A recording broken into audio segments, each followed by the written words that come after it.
Hello again, this is Preheat. Welcome back to another World of Warcraft video. So today we're going to be looking at the newest fight we got to test on the 10.2 PTR. This is Tindral Sageswift, and this is going to be a fight you're going to want to remember because it is the penultimate boss of the new raid.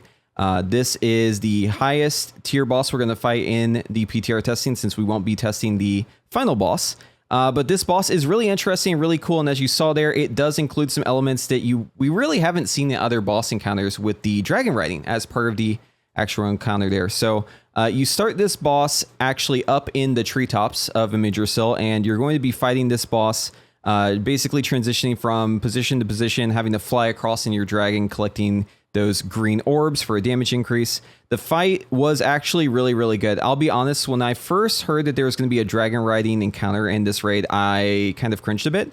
I was definitely not looking forward to trying that boss out, but after playing this boss, I am actually very excited for this boss. So the first thing you need to know is that we have these roots, and you'll notice here all of these vines, they do need to be broken, and we have these little circles spawning here. These are the mushrooms. If you end up taking one of those like I just did because I was rooted, definitely need to make sure that you pop a defensive or else you're going to die there. I think what we're probably going to do in the future is have like specific stack points so that we don't have those mushrooms spawn on people with the roots. But good news, your deep breath actually breaks those roots. So if you're playing Devastation, you can definitely just use your deep breath and clear them. In fact, later on in this testing, maybe even this poll, I have the 1 minute deep breath talent. I feel like it's actually worth it in this fight simply because you can break your own root really easily, and you can also break the roots of others by doing just a ton of damage. You'll see me positioning out here so I can go across the raid just like so with my deep breath, doing a whole bunch of damage there.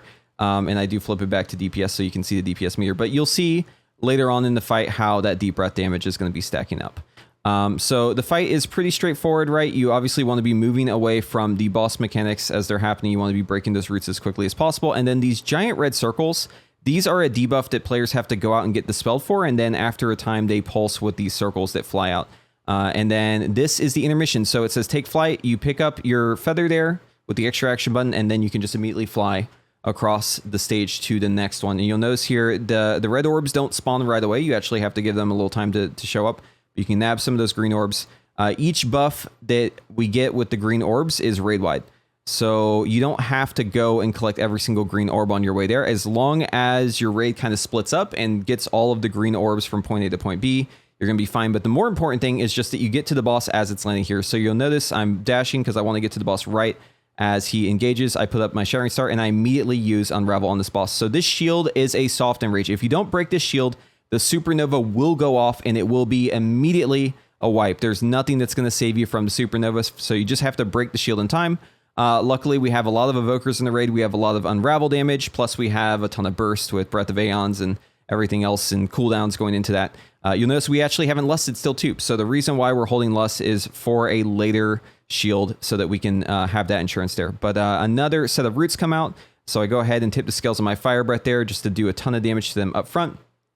And then I'm going to have my deep breath up again in 20 seconds here. So on the next set, I will be completely safe as long as I use my deep breath. And you'll notice there, I actually slow rolled my root because it didn't really matter since I was away from the boss. I wasn't in any sort of danger.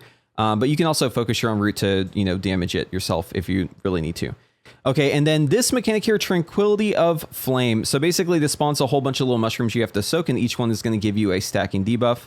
So you want to stack as many of these as you can without dying, obviously. And if you let those go off, they actually mature into what you're seeing here. This is the pulsing AoE from that root. You want to make sure that you kill as many of those as possible. So another Mass Entangling is coming out. I'm going to go ahead and pre-position so I can try and hit the raid with a nice little deep breath here. As soon as it comes out, I deep breath through, do a ton of damage to those roots, and then just keep laying into the boss with more damage here. If I'm in range of the other vines and they're high health, I will try to assist as well. But this is definitely something where if you're playing augmentation or if you're playing a healer, you're probably going to need a little help getting out of those roots because you're not going to really do damage yourself, right? So you're going to rely on your teammates to get you out. They do a pulsing AoE whenever they first come out, but you can definitely stack them, especially if you have like a small cooldown that you throw at it.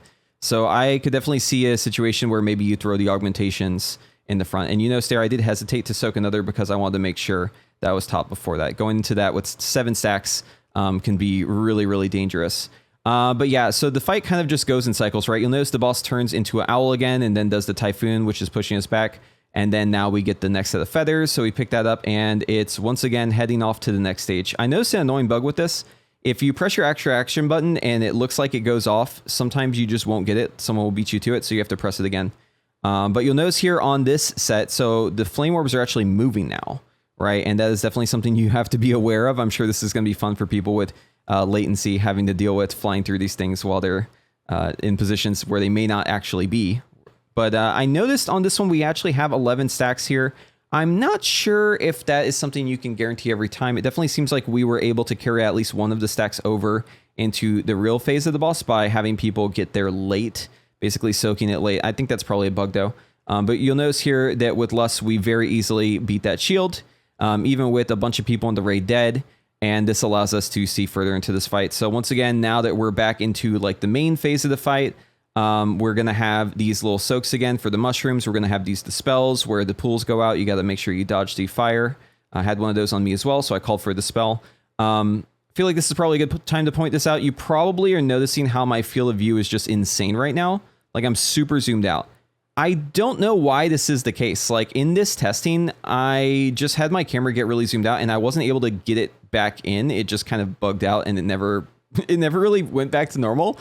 So yeah, I'm not really too sure why my camera looks like this, but hopefully it's not too distracting.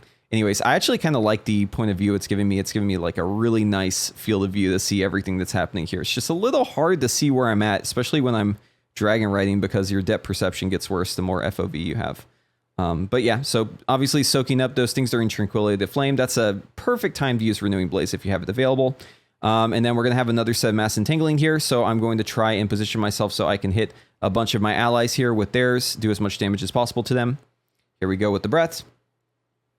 And then just, AoEing with Eternity Surge, anything else I have, just trying to do as much damage to those roots, break them out quickly so that my allies don't die. And our raid is not looking too hot right now. We're kind of limping through the last part of this, but I'm going to let this one play out because this is the best attempt we had, I think. We were on a really good attempt as the testing ended, but we didn't get to finish it because we got teleported out. But yeah, I get dispelled here. Really, really scary lineup, right? With the Tranquility of the Flame and having to get that dispel out at the same time. I think you probably want to get that dispel out done. You either want to hold the dispel for after, or you want to do it before. I'm thinking that's probably the case. But another thing too is those little seeds that we're soaking, the fire seeds, whenever we're dealing with these pulsing circles around us, the dispels, they will actually line up so that you can't get them without taking damage from the lava. And I definitely could see that too being a thing where you maybe just have those people take like a Warlock Gateway or just really, get moving so that they aren't in the raid. But yeah, this route here, this is going to be the last of it. I mean, the raid is wiping right now. But yeah, that's the gist of this fight. And I'm going to show here what happens if you fail to break the boss so that you can get an idea of what that looks like. So on this pull, we're hitting it during the supernova and we just didn't quite have the damage. We have a bunch of players down. So if you don't make it in time, the boss just blows up like so. Boom. Everyone's dead. Yeah, pretty straightforward. So, I mean, impressions of this fight, right? I think this is probably one of the coolest fights I've done ever. Obviously, it's a little early to say it's like my favorite fight, but it's really awesome. I love the way that this fight is segmented and how the Dragonriding kind of gives you a nice little break to think about what you're going to be doing and get your cooldowns back up. Gotta say, I'm very impressed by Blizzard's way of dealing with this fight and having the mechanics be interesting and fun. And the visuals are all actually pretty good on this one too. There's a lot less red on red for this encounter because we're up in the trees. But yeah, the skybox is just beautiful. I mean, just look at this, right? Obviously, FOV is just out of control, but look at the sky. It's so pretty. So yeah, I'm a big fan of this fight. I honestly think it's going to be a great fight, and we obviously won't get to test Frock, right? Because that's the last boss. But being able to test this boss, I definitely feel like there's a lot of potential for this raid to be a banger. Honestly, I'm just so surprised because the boss is a Moonkin. I thought I would hate this fight, but it's actually kind of an awesome fight. So definitely looking forward to this one, and I hope you are too. This one definitely made me super hyped for 10.2. Can't wait for that raid to be coming out, even if I am forced to play Augmentation. So how are you feeling about 10.2 so far? Are you looking forward to the new raid? Let me know in the comments below. I always love to hear what y'all's opinions are, especially the folks who are playing this game more casually. And if you like this video, also be sure to give it a thumbs up. It really does help. And be sure to also subscribe to the channel because a lot more content is going to be coming soon, so you don't want to miss that. Also, ring that notification bell so you get notified next time. But I'm going to let this play out. We'll see you in the next one. Bye-bye.